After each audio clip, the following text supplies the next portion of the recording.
এনামুল হাসান জানতে চেয়েছেন, দিন দিন ছোট শিশুরাও মোবাইলে আসক্ত হয়ে পড়ছে, তাদেরকে এ থেকে রক্ষা করার উপায় কি? ছোট শিশুদের মোবাইল আসক্তির বিষয়টি নিয়ে অভিভাবকরা অনেক বেশি দুশ্চিন্তায় আছেন। কারণ এখন 2 বছরের শিশুকেও খাবার খাওয়াতে হলে মোবাইলে কার্টুন, গেমস বা কোনো ভিডিও ইত্যাদি চালু করে দিতে হয়, তারপর সেটা দেখতে দেখতে সেই খাবার খায়।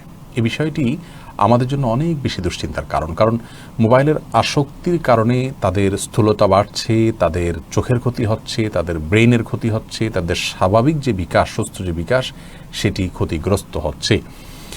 তো এ থেকে রক্ষার উপায় কি? একেবারে এক কথা এবং খুব সহজভাবে যদি আমরা বলতে চাই, তাহলে আমরা বলবো যে অভিভাবক তথা বাবা মায়ের উচিত সন্তানকে মোবাইল বা ট্যাব না দিয়ে সময় দেয়া। আপনার সন্তানকে মোবাইল কিংবা ট্যাব নয়, সময় দিন। এই বিষয়টিকে যদি আমরা খুব ভালো করে আমলে আনতে পারি, ইনশাআল্লাহ বিদিনিল্লাহ সন্তানদেরকে মোবাইল আসক্তি থেকে আমরা রক্ষা করতে পারবো। শিশুদেরকে যখন একান্তে সময় দিবেন, বাবা এবং মা উভয়ে, এবং তাদের সাথে শিশু হয়ে যদি আপনি খেলার সাথী হয়ে যেতে পারেন, তাহলে দেখবেন ইনশাআল্লাহ বিদিনিল্লাহ মোবাইলের প্রয়োজন তাদের হবে না। এই বিষয়টি পরীক্ষিত।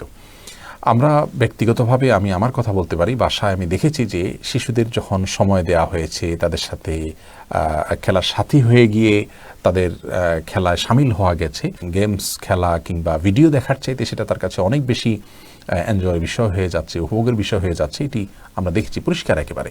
বিধায় বড় ভাইয়েরা যদি ছোট ভাইদেরকে সময় দেন, বড় বোনরা ছোট বোনদেরকে, ছোট ভাইদেরকে সময় দেন, এবং গোটা পরিবারের ভিতরে তারা নিজেরা যদি বিনোদন, হাসি এবং সুস্থ যে বিনোদনগুলো আছে সেগুলোর মধ্যে তারা নিজেদেরকে ব্যস্ত করে রাখেন, ইনশাআল্লাহ বিদিনিল্লাহ মোবাইল আসক্তি থেকে ছোট শিশুদেরকে সরিয়ে আনা সম্ভব হবে। আর এছাড়া কিছু খেলনা আজকাল বের হয়েছে, যেমন অন্যরকম গ্রুপের এক ধরনের খেলনা আছে যেগুলোকে বিজ্ঞান বাক্স বলা হয়, অন্যরকম বিজ্ঞান বাক্স।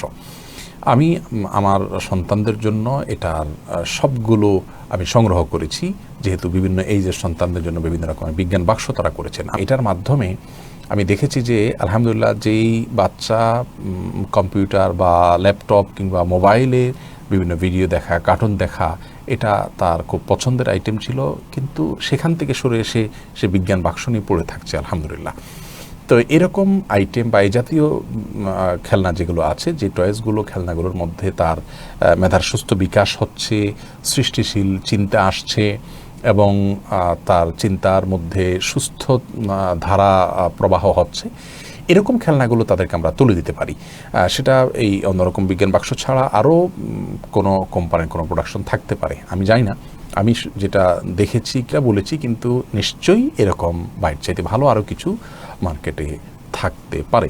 তো এই বিষয়গুলো আমরা খেয়াল রাখতে পারি। এছাড়া ফিজিক্যাল এক্সারসাইজের গুরুত্ব অনেক বেশি, এবং সেটাকে খুব গুরুত্বের সাথে দেখা উচিত। তাদের জন্য সে ব্যবস্থা করা উচিত। ছোটো ছেলেদেরকে বাইসাইকেল কিনে দেয়া এবং সাইক্লিংয়ের জন্য তাদেরকে সময় দেওয়া, সেরকম উপযুক্ত জায়গা দেওয়া, এই বিষয়গুলোতে বাবা মা যখন তাদের সহায়তা করবেন, ইনশাআল্লাহ বিদিনিল্লাহ মোবাইলের এডিকশন থেকে তাদেরকে দূরে সরিয়ে আনা যাবে।